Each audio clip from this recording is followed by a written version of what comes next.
Sir, I'm not asking again. Step out of the line now.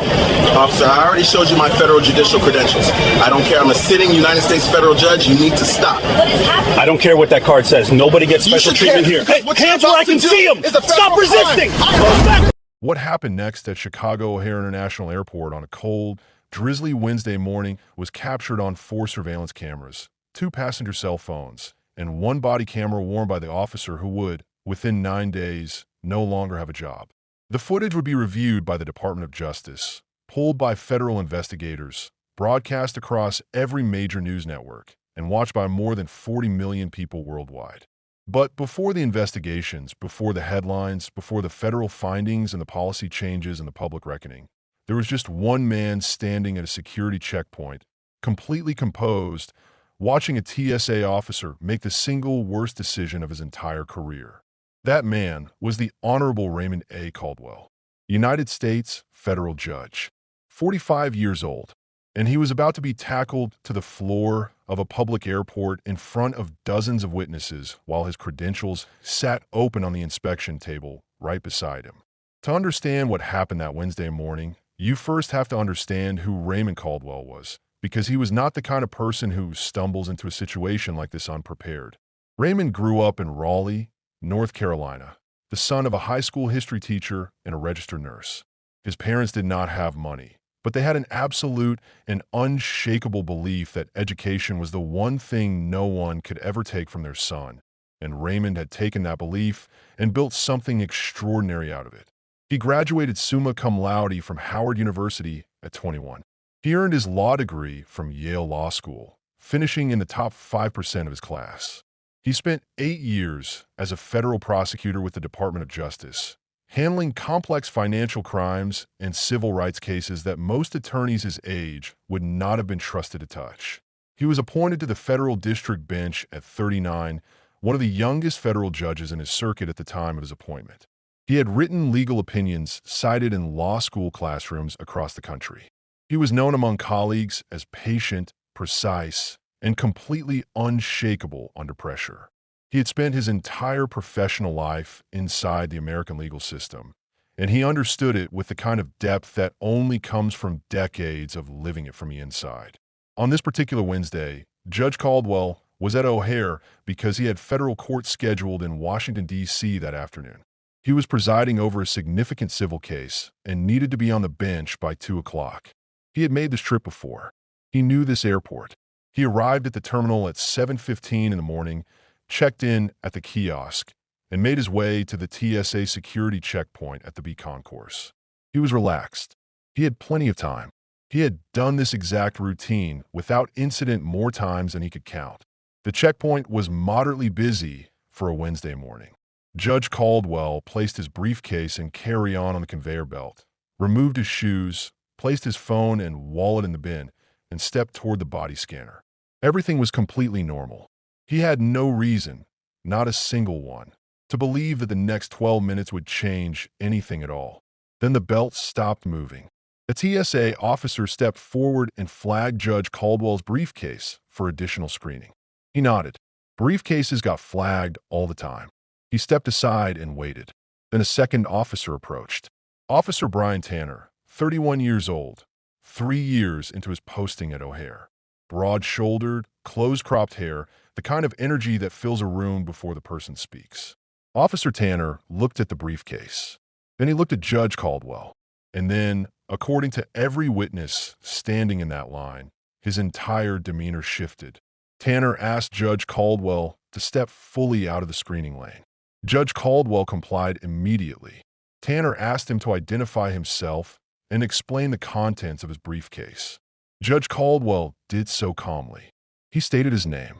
He explained that the briefcase contained legal documents, a laptop, and his official federal judicial credentials issued by the Administrative Office of the United States Courts. Tanner asked him to open the briefcase.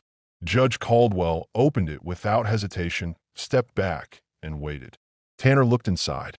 He saw the laptop. He saw the legal files. And then he saw the federal judicial badge and credentials with Raymond Caldwell's photograph on them, sitting right there, in plain view, on the inspection table. Now, any reasonable officer in that moment would look at valid government credentials, Look at the cooperative, professionally dressed man standing calmly in front of him, and proceed with a standard secondary screening. Not because federal judges are above the law. They go through security like everyone else. But because the identification was legitimate, the man was cooperative, there was no threat, no prohibited item, and no reason in the world for the encounter to become anything other than a brief, routine interaction. That would have been the professional response. That would have been the correct response. That is not what Officer Tanner did.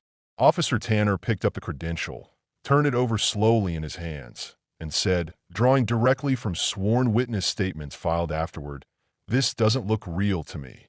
Judge Caldwell, still completely calm, replied that it was entirely real, that he was a sitting federal judge traveling to Washington for a court session, and that if Officer Tanner had any doubts whatsoever, he was more than welcome to call his supervisor or contact the court directly to verify. Reasonable, professional, giving the officer every possible way out. Officer Tanner did not call a supervisor. Instead, he said, "Sir, everyone says something like that. I need you to come with me to secondary screening." Judge Caldwell said he was happy to comply, but asked Officer Tanner to note that he was cooperating fully. He then asked if he could retrieve his phone from the bin on the belt, explaining that he needed to contact his court administrator to alert them of the delay. His phone had already cleared the scanner. It was his property. Officer Tanner said no. Judge Caldwell said again, quietly and evenly, "Officer, I'm going to need my phone. It has cleared screening. It is my personal property, and I have a right to it." Officer Tanner stepped closer. His voice went up. "Sir, I will tell you one more time. Step away from the belt." And this is where every single witness in that line said the same thing. They said Judge Caldwell never raised his voice. He never moved aggressively. He never used threatening language. He simply held his ground, maintained eye contact, and said clearly, "I am Judge Raymond Caldwell of the United States Federal District Court. I have shown you valid federal credentials. I am fully cooperating with this screening. I'm going to need you to lower your voice and conduct yourself professionally." That sentence, measured, dignified, entirely reasonable, was apparently the one Officer Brian Tanner could not absorb. What happened in the next 45 seconds was captured on 4 surveillance cameras, 2 passenger phones, and Tanner's own body camera. Every single frame told the same story. Officer Tanner grabbed Judge Caldwell by the left arm. Judge Caldwell immediately, clearly, and loudly said, "Do not touch me. I do not consent to physical contact." Tanner did not release him. He attempted to physically force Judge Caldwell toward the secondary screening corridor. Judge Caldwell planted his feet. He did not swing. He did not push back. He did not reach for anything. He simply did not move. And then he said, loudly enough for multiple witnesses to hear, "Officer, you need to stop this right now. This is assault on a federal official. This is a federal crime." Officer Tanner, apparently either unaware of or entirely unconcerned with that statement, used both hands, positioned himself behind Judge Caldwell, and physically tackled him to the ground. A 45-year-old federal judge in a press suit, with his credentials open on the inspection table right beside them, in front of dozens of people, on camera from 4 different angles. Judge Caldwell hit the floor hard. His briefcase went sideways. Legal documents scattered across the tile. There was a collective gasp from everyone in the checkpoint area. A woman screamed. A man shouted, "What is wrong with you?"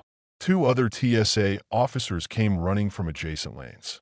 And Judge Caldwell, from the floor, in a voice that witnesses later described as almost unsettlingly calm, looked up at Officer Tanner and said, "You just made a very serious mistake, and I need you to understand that clearly." Within 60 seconds, a TSA supervisor named Lieutenant Dana Reeves arrived on scene. She took in the situation, looked at the credentials on the table, looked at the judge on the floor, looked at Officer Tanner, and, according to 2 witnesses standing nearby, went completely pale. She immediately helped Judge Caldwell to his feet. She personally gathered his belongings. She escorted him to a private area, and then she picked up a radio. What happened on that radio call would set off a chain of events that moved faster than almost anyone at that airport had ever seen. Judge Caldwell sat in the private room with Lieutenant Reeves and he was composed. He was not crying. He was not shouting.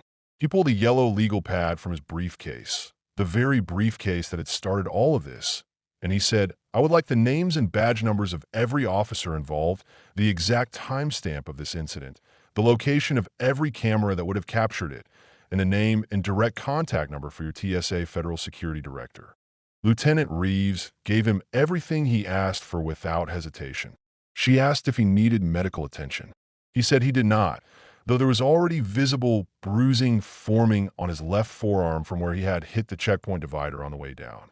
He told her he needed to make 3 phone calls. She told him to take all the time he needed and stepped out of the room. The first call was to his court administrator in Washington to notify them of the delay and confirm he would still be on the bench by 2 o'clock, because he fully intended to be. The second call was to his personal attorney. The third call was to a colleague with direct connections to the Office of the Inspector General for the Department of Homeland Security. By the time Judge Caldwell boarded his rescheduled flight at 9:20 that morning, he had drafted a 4-page formal written complaint on his legal pad. Not a vague description of feeling mistreated. A detailed, legally precise, chronologically organized document that cited specific federal statutes by name and number, identified every piece of relevant evidence, named every protocol violation, and formally requested emergency review by the Department of Homeland Security Office of Inspector General, the TSA Office of Civil Rights, and the United States Attorney's Office for the Northern District of Illinois. It was the kind of complaint that a senior federal prosecutor would spend 3 full days constructing. Judge Caldwell completed it somewhere over Ohio at 30,000 feet. He landed in Washington. He took a car to the courthouse. He was on the bench at 1:58. 2 minutes early. He presided over his afternoon session with the same focus and precision that had defined his entire career. No one in that courtroom had any idea what their judge had been through that morning. The TSA Federal Security Director at O'Hare received Judge Caldwell's complaint at 10:47 while he was still in the air. He read the first page, then the second. Then he called his supervisor at the TSA Central Region headquarters. That supervisor read it and called the Deputy Administrator's office in Washington. The Deputy Administrator's office called the Department of Homeland Security. And by 11 o'clock, less than 4 hours after Judge Caldwell had been taken to the floor of a public airport, Officer Brian Tanner had been placed on immediate administrative suspension pending investigation. The investigation that followed was handled jointly by the TSA Office of Inspection, the DHS Office of Inspector General, and a representative from the U.S. Attorney's Office. Investigators pulled all 4 angles of checkpoint footage. They pulled Tanner's body camera recording. They contacted every witness who had left contact information with Lieutenant Reeves, and she had made sure there were many. They reviewed Tanner's training records, his use of 4 certifications, and his prior incident history. What they found made an already serious situation considerably worse. Every camera confirmed every detail of Judge Caldwell's complaint. Valid credentials had been presented. The judge had been told, calmly and repeatedly, that he was dealing with a federal official. He had warned explicitly and verbally that physical contact would constitute a federal crime. And Officer Tanner had proceeded anyway.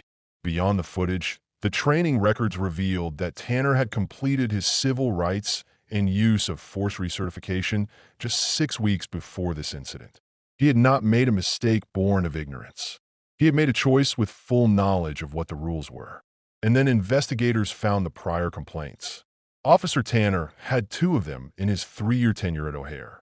Both involved black male travelers. Both were described in the language of other officers who had been on scene as escalations that were disproportionate to the situation. Neither had resulted in formal discipline. They had been noted, filed, and set aside. Sitting alongside the footage from that Wednesday morning, they looked very different. The investigation concluded in 9 days. For a multi-agency federal review, that is extraordinarily fast. Most comparable investigations take 60 to 90 days to reach formal findings. The reason this one moved so quickly was simple. Judge Caldwell's complaint had already done half the work. He had cited the statutes. He had identified the footage timestamps. He had listed the witnesses by name. He had quoted the exact TSA protocols that had been violated. Investigators arrived at a case that was already substantially built. The official findings from the TSA Administrator's Office were unambiguous. Officer Tanner had used unauthorized and excessive physical force against a cooperative individual. He had failed to follow established TSA protocols for processing government credentials. His conduct constituted a violation of TSA non-discrimination policy. The force used had no basis in any TSA use of force guideline, and the incident was referred to the United States Attorney's Office for review of potential criminal liability under 18 U.S.C. Section 111, which makes it a federal crime to assault, intimidate, or interfere with a federal official engaged in the performance of official duties. The TSA recommended immediate termination. Officer Brian Tanner, who had been on suspension since 11 o'clock on the morning of the incident, submitted his resignation 4 days after the findings were released. His 3-year career at O'Hare International Airport ended because of 12 minutes at a checkpoint. When the footage was released publicly, it did not trickle out. It erupted. Within 6 hours of the first clip appearing online, it had been viewed 11 million times. By the end of the first week, 42 million. News networks ran it on continuous loops. Legal commentators broke it down frame by frame. Civil rights organizations issued formal statements. Former TSA officials gave interviews explaining precisely which protocols had been violated and why. Law professors began assigning the case in civil rights and administrative law courses. It was everywhere. The public response was strong and, in its majority, clear. People who watched the footage largely arrived at the same place. There was very little ambiguity in what the cameras had recorded. A black man in a business suit carrying valid federal credentials, calmly and repeatedly asserting his legal rights, had been physically taken down by a security officer who either did not believe those credentials were real or had decided it did not matter that they were. And the question that tens of millions of people were asking in comment sections and on talk programs and around dinner tables was the one that hung over every frame of that footage. Would this have happened if Judge Caldwell had been white? Judge Caldwell addressed this in the only public statement he released, a brief written statement through his court's public affairs office. He said, and every word in it was chosen with the deliberateness of a man who has spent decades choosing words for a living. I will leave it to the public and to investigators to draw their own conclusions from the evidence. What I will say is this. I was professionally dressed. I was cooperative. I produced valid federal identification. I stated my rights clearly and calmly. I gave this officer every possible opportunity to de-escalate, and none of that was sufficient. I believe that every American, regardless of who they are, deserves to have that be sufficient. He said nothing else publicly. He did not do cable news interviews. He did not appear on talk shows. He went back to work. He was on the bench the next morning. In the weeks that followed, the TSA announced a series of reforms at O'Hare and issued updated guidance across all major airports in the central region. All checkpoint officers were required to complete new training on processing government and law enforcement credentials. Supervisory sign-off became mandatory before any physical intervention with a cooperative individual at a standard screening checkpoint. A new expedited review track was created for complaints involving federal officials, and an internal audit of prior complaints at O'Hare flagged 11 additional cases filed over a 4-year period, 3 of which were reopened for secondary review.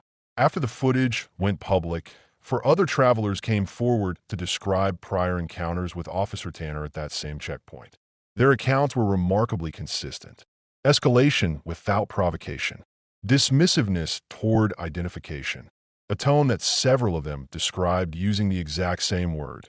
Contemptuous. None of them had filed formal complaints at the time. Several said they had not known how. One said he had known how, but had not believed it would make any difference. After watching the footage of Judge Caldwell's encounter, he said quietly that he wished he had tried.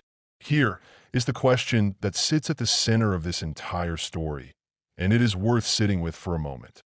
If Raymond Caldwell had not been a federal judge, if he had been a teacher, an electrician, a delivery driver, a regular person without a legal background and without knowledge of the specific statutes that governed what had just been done to him, what would have been different?